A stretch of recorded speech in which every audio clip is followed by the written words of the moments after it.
Ya pemirsa, kembali di Lunch Talk di mana kita sedang melakukan The Pursuit of Happiness. The Pursuit of Happiness, setuju Mbak Rati, ini salah satu yang dijadikan indikator oleh BPS adalah environment atau lingkungan hidup. Dikatakan masyarakat urban lebih happy daripada masyarakat rural. Padahal yang kita tahu kalau kita dikelilingi yang hijau-hijauan cenderung lebih peaceful. Rasanya malah ingin pulang kampung seperti itu dibanding lihat kemacetan di kota Jakarta. Nah ini kayak gimana? Begitu Mas Alan. Ayo curhat lagi. Saya pribadi sih memang merasakan bahwa di Jakarta saya lebih bahagia karena saya berasal dari kota kecil ya, dari Cianjur. So menurut saya kayak jiwa saingnya berkurang, terus juga secara pendapatan pun mungkin akhirnya range-nya cuma ya segitu, akhirnya nerima. Sementara kalau di Jakarta kita harus berkompetisi. Kita jadi semangat untuk mengejar salary yang banyak. Dengan kita dapat income yang banyak, kita bisa belanja yang bagus, terus kita bisa jalan-jalan kemana yang kita mau. Jadi saya pribadi sih setuju dengan itu, karena disinilah tempatnya. Ibaratnya kalau kita udah naklukin Jakarta, secara ke diri sendiri aja, gue hebat nih, gue udah bisa kayak ngalahin Jakarta, gue udah bisa dapat salary yang bagus di Jakarta. Kalau di sana kan pasti kita coba ya nerima segitu, ya udah liburannya juga ya ke hijau-hijauan kayak gitu aja sih. Jadi saya setuju poin. Mungkin nggak Mbak Rati, ini makanya orang desa itu setiap habis Lebaran semua pada mau ke ibu kota, gitu ya? Dia kan ngomong begitu karena kebetulan aja cocok chemistry-nya dengan kepribadian dan aspirasinya secara personal. Betul, sebetulnya saya juga bilang, saya juga lebih cocok di Jakarta. Tapi kalau ini dari Cianjur, saya memang orang Jakarta. Kan lahir, besar, tua di Jakarta gitu ya. Jadi ini adalah rumah. Nah, pada prinsipnya setiap orang butuh untuk menemukan rumahnya, dan rumahnya itu adalah di mana hatinya tuh nyantel di situ, kemudian dia cocok dengan lingkungannya.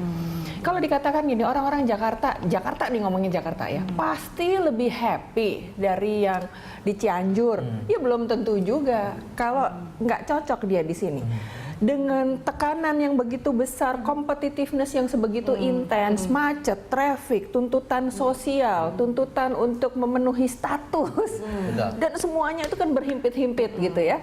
Sehingga ruang untuk rileksnya menjadi kecil, kapasitas tegangnya besar sekali. Ini taunya kita lebih cocok sama yang mana nih, gimana? Apakah itu relasinya dengan where we are in our lives? Kalau udah lebih tua lebih pengen yang hijau-hijau dan sunyi, atau kalau lagi di umur produktif pengennya yang produktif? Itu sangat subjektif lagi, terpulang kepada yang bersangkutan. Karena terus terang di kantor saya mereka yang datang dengan stress anxiety disorder, yet also depression disorder juga makin banyak, dan umurnya juga makin muda.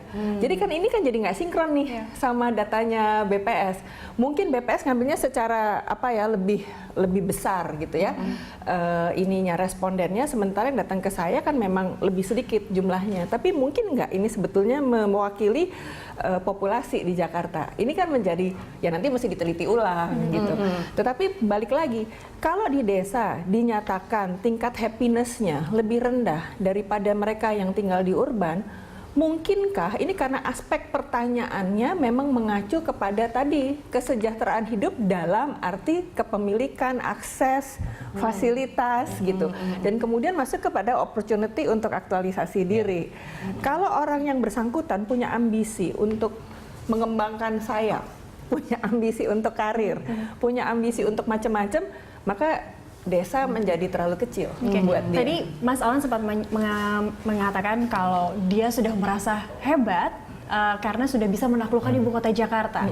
Nah tadi Mbak Rati juga sebut itu salah satu tujuan, harapan itu sebagai aspek dari kebahagiaan. Bisa dikatakan berarti Mas Alan yang sudah merasa bisa menaklukkan Jakarta berarti sudah bahagiakah hidupnya? Sebenarnya kalau ngelihat dari tadi 3 unsur kebahagiaan gitu ya, salah satunya mungkin karena saya tahu apa tujuan hidup saya gitu. Jadi kayak tujuannya, terus juga maunya gimana sih, dan kita harus tahu dulu nih, gue juga ke Jakarta ngapain sih. Kalau cuma akhirnya jadi cuma luntang-lantung, kita harus punya plan gitu. Setahun 2 tahun awal di Jakarta memang sulit gitu. Misalnya kita kayak dapat salary sama orang lain yang memulai karir gitu. Tapi di situ kuncinya, ketika macet Jakarta mulai dari jam 7, jam 8, kita harus berpacu sama kemacetan itu. Saya memilih pekerjaan yang bisa saya start itu di jam 2 gitu. Jadi dan saya pulang malam gitu. Pekerjaan di dunia seni kan seperti itu gitu. Mungkin bedanya itu besar sama pekerja kantoran yang lain gitu. Jadi tujuannya ada, dia memaknai tujuan itu cocok, dan ada harapan bahwa di ujung sana ada pundi-pundi. Iya. Pundi-pundi di ujung pelangi. Oh, Mbak Rati, tadi Anda sempat mengquote salah satu dengan 3 makna kebahagiaan. Dari Martin Seligman, Nah, The Authentic Happiness. ya, authentic happiness. Yang menarik nih dari tadi saya juga bertanya-tanya, bedanya tujuan dan makna hidup itu apa? Tujuan Buat itu orang yang gini, mungkin belum tahu. saya mau kemana? Saya mau ke Plaza Berita 1. Ini tujuan, Oke. ya. Kemudian ada harapan bahwa di sini saya akan bisa bertemu dengan anda-anda, perempuan-perempuan muda, cantik, pintar dan inspiring. Gitu. Bahagia atau tidak? Nanti berikan akan Betul, ya. Kemudian dalam perjalanan dari rumah ke sini, saya memaknainya bagaimana, dan di sini saya memaknainya bagaimana.